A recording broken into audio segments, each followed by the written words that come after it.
last class we have discussed about a Lamport algorithm. The Lamport algorithm is one of the kind of FIFO. What is FIFO? First in, first out order. It is going to deliver and reverse in the manner of your first in, first out. The next we have approach of your mutex and mutual execution in your non-FIFO model. For non-FIFO model, we are going for next algorithm, that is Ricart Agrawala algorithm. Okay, this is going to follow the concept of non-FIFO channel. What is non-FIFO? It will not execute the request as when received. Okay, it may execute the request based on that timestamp value. That is called as your non-FIFO ordering. Okay, the main concept behind your Ricart Agrawala algorithm is it can work in non-FIFO channel and give a chance to process the lowest request timestamp.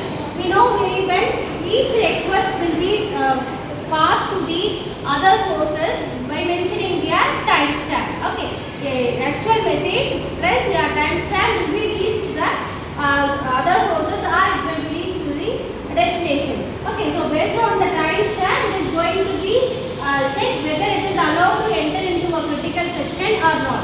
What is critical section? A critical section is nothing but whether the process is ready to execute the resource or not. At the critical section means it will follow the mutual execution. At a one time, the one process can execute the particular resource. That is called as mutual execution. Okay, if it is accused mutual execution, it can be allowed to enter into a critical section. So how it is going to be checked? For example, you take the process P1 want to enter into a critical section. So what it has to do? If we know very well in your distributed computing, all the process can be done with the help of passing a message. Okay, so in this algorithm also we have to send a request message to all the resources that are available in your network. So the first thing is send out a request messages to all. So then what they have to do? The resources have to identify what process I have, whether I can be allow a particular process or not. That is the next one. So then this is for your P1. So P1 is now like to send a request to other sources. I want to enter into a critical section. That is nothing but I like to share the resources. That is called as want to enter into the critical section. Now the another process, that is P2. What I do when request received. That is the request messages send it to all the processes that are available in the network. So once I receive the request messages, what I have to do? So we know very well it is based on a non-FIFO concept. It is going to work. So once the request is received, it has to check the timestamp. There are three cases may be possible in your received request. The first case is your, if I am not in critical section, I have not sent a request to enter critical section, then send reply. So there are so many processes may be available in your network. I am not initiated any critical section request. So I am not in a critical section. Already I am not using any resources. Also I am not sending any request messages to other process. So what then? Send a reply message to the request. Case 2. I want to enter but you have made a request earlier reply. That is I like to enter into a critical section. Before my request, I have received a request message from some other process. This is a earlier timestamp. Okay. Before I am sending, I have received a request message. So that may be a case may occur in your non-FIFO channel. Next one is your deferred sending the reply and make the RD of 3 equal to 1. So I have received a request message, but I have not replied. I am just queuing the message. There are three possible cases may occur while replying a request message. Okay, it has to reply the particular message, but based on your timestamp value. For example, I have a three process P1, P2, P3. P2 is having each process has to maintain its own queue. Okay, for request and reply. For reply, they are maintaining the queue as preferred queue. Preferred sending reply queue. Okay, so RD of this is for process 2, so P2. Then it is maintained as queue list for each process that are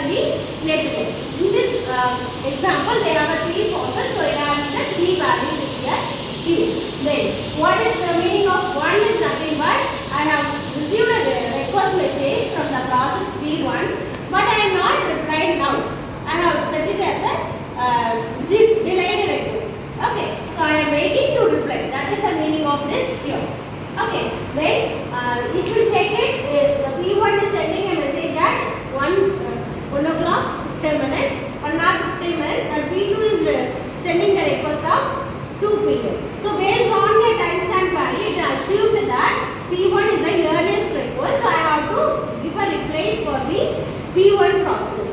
Okay, so it is going to maintain a default queue, but it has to reply for that messages also. That reply may be fully based on your timestamp value. That is the meaning of case 3. The first step is your requesting the critical section. So what they have given, when SI want to enter into the critical section, it broadcasts and timestamp the request message to all other sites. So I like to enter into a critical section means I have to broadcast the request message to all other nodes that are available in the network. That is the first point. Then when site SJ receives a request message from the site SI, it sends a reply messages to site SI. If site SJ is neither requesting nor executing the critical section, or if the site SJ is requesting and SI is request timestamp is smaller than SJ, won't request timestamp, otherwise reply is deferred and SJ said RDJ of I equal to 1. Is you clear in this point? This is nothing but a case 1 and case 2. Okay. The second point is, if I am not in a critical section, I have not sent a request to enter a critical section, then send a reply. That is the meaning of this statement. When SJ receives a request message from SI, it sends a reply to the SI. If SJ is neither requesting nor executing the critical section, that is, I am not in a critical section, I have not sent a request to enter a critical section, then if the site SJ is requesting and the SI request stamp is smaller than SJ, won't request timestamp, otherwise the reply is deferred and SJ says RD of J of I is equal to 1. Then, now I have replied the message for the request message. So what is the next one? Executing the critical section.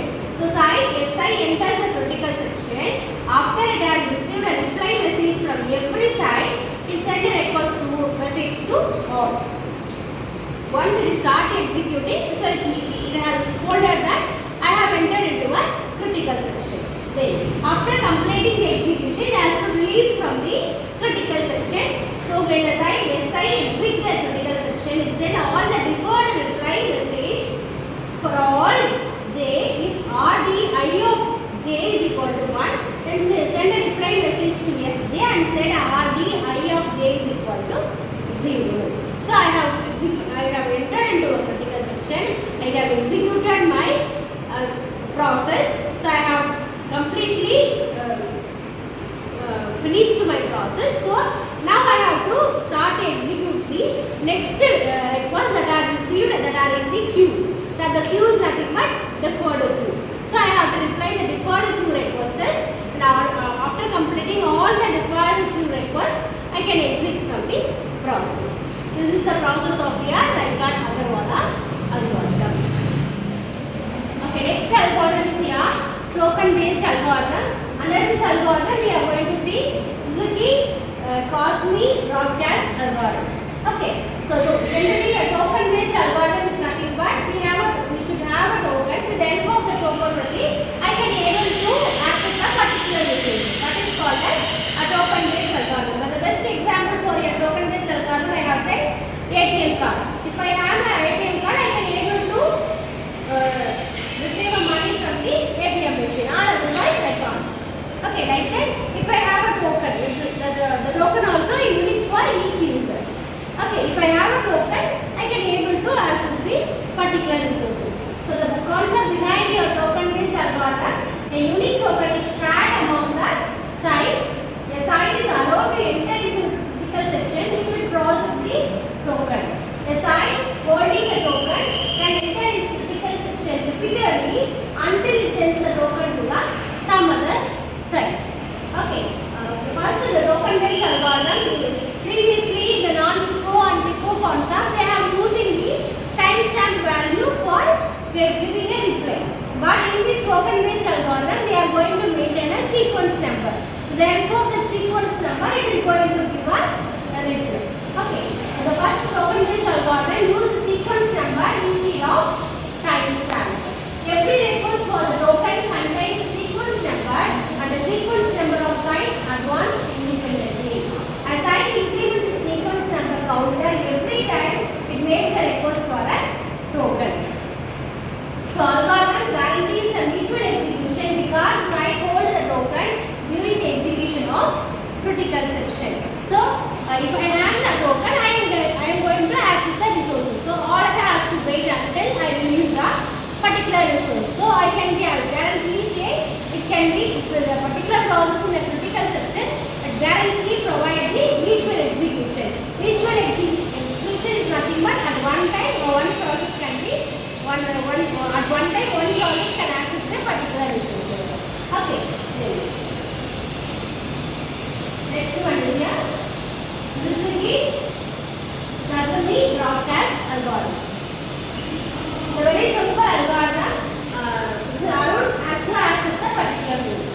open the particular room.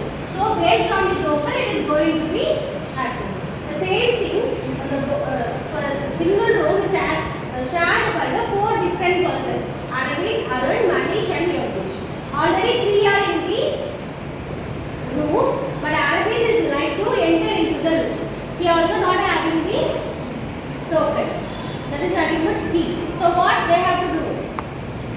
So initially, in your distributed computing, you have to send a request messages to all others.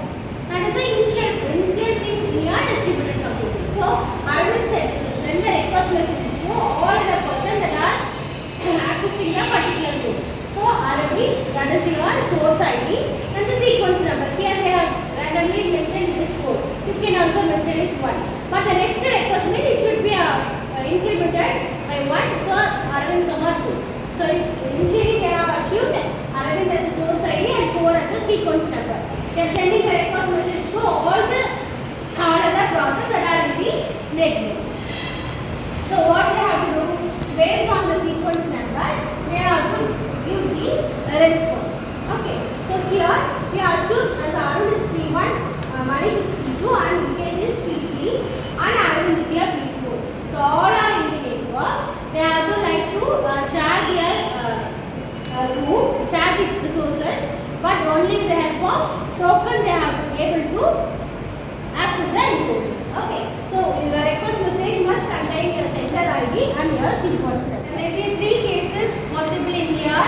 This is the Academy algorithm. The first problem is here outdated or a recent request. You have to be identified whether the particular request is a recent request or an outdated request or a repeated request. Okay. For example, for Arun, they have said that Arvind is sending the request to the Arun. Receiving request will be Arvind, 4, Arvind, 20, Arvind, 4. Like that, it is keep on receiving the messages with the sequence number.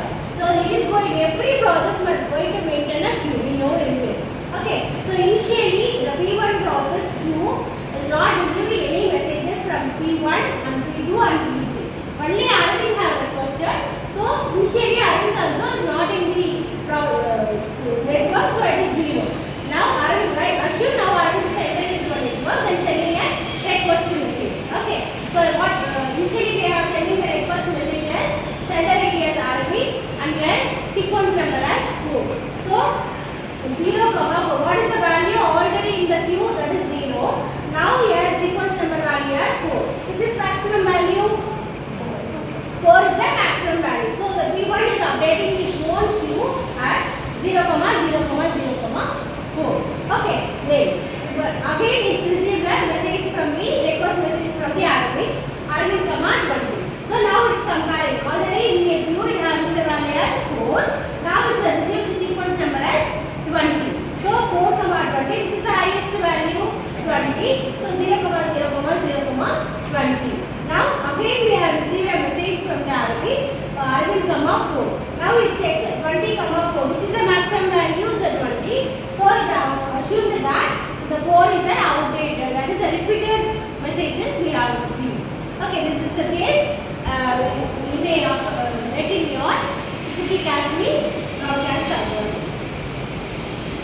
The next one is how to inform I have completed my work in a critical section.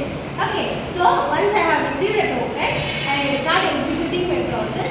Once I have completed, I have to release it. That release has to be known to other processes that are in the network. Okay, for that I have to use some concept. The thing is you have to maintain one table. The table should contain the CS completed sequence number and requested sequence number. Okay, this table has to be maintained by each and every process to get the total. Okay, so initially you assume for R1 process, for R3 process, we have P1, P2, P3. Okay, R1 is nothing but a queue. So P1 can value is 4, then P2 is 2, then P3 is nothing. It is not generating any sequence number. If we are requesting a next sequence number, what is the meaning? It requesting a token, or it is wanted try to utilize the resources for the next step. So once they have completed, then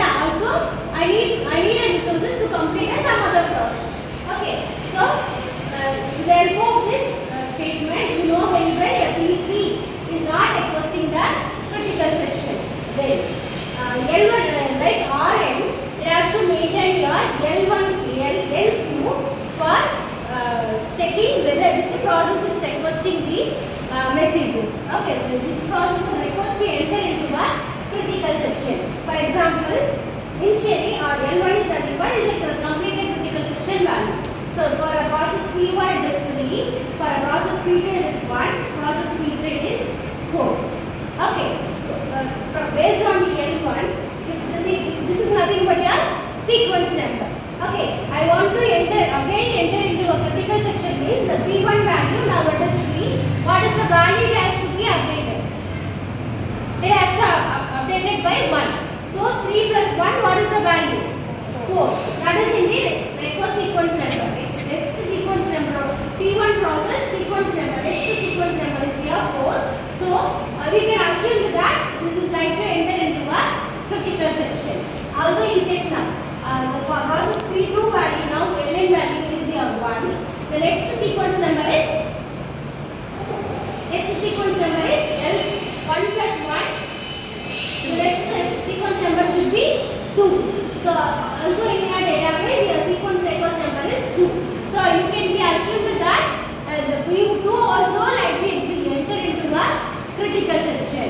Okay. So now what is the value of P3 process? Initially it is 4. If you like to enter into a critical section means next sequence number will be 4 plus 1 that is equal to 5. Okay, but now here the value is null.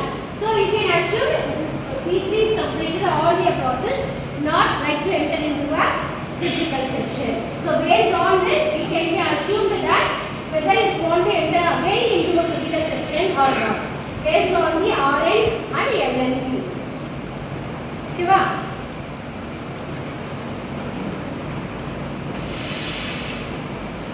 the same algorithm in a same process in the algorithmic problem. If a requesting site SI does not have a token, then it increments the sequence number Rn I of I and send a request I comma SI. Message to all other sites SI is updated value of Rn.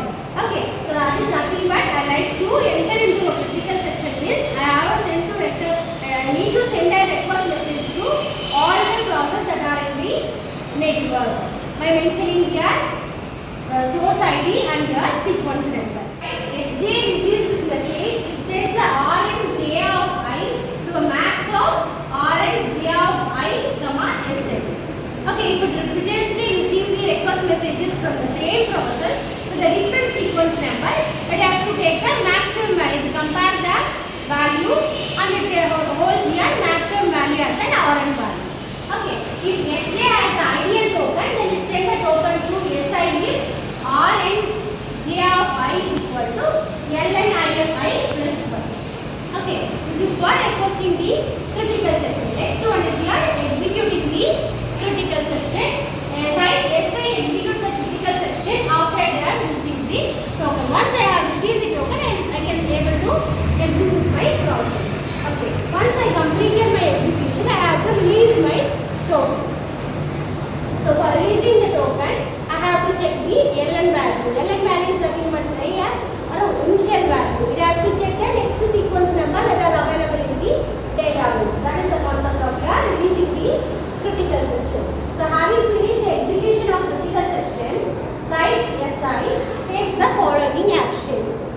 Then it sets Ln of I element of token area equal to Rn of I of I. Okay, my sequence number I have completed my critical section. The critical section executes. Before executing the critical section, I have received some messages, request messages. The request message sequence number and current sequence number are same. Then I don't want to set a token. If the current sequence number and the request sequence number are incremented by 1, I have assumed I need a token for the next execution. So for every site SJ whose that is its ID is not a token sequence, it appends its ID to the token sequence number Rni of J equal to Ln of J plus 1. Okay, the next sequence number is incremented by 1 means I have to give a token to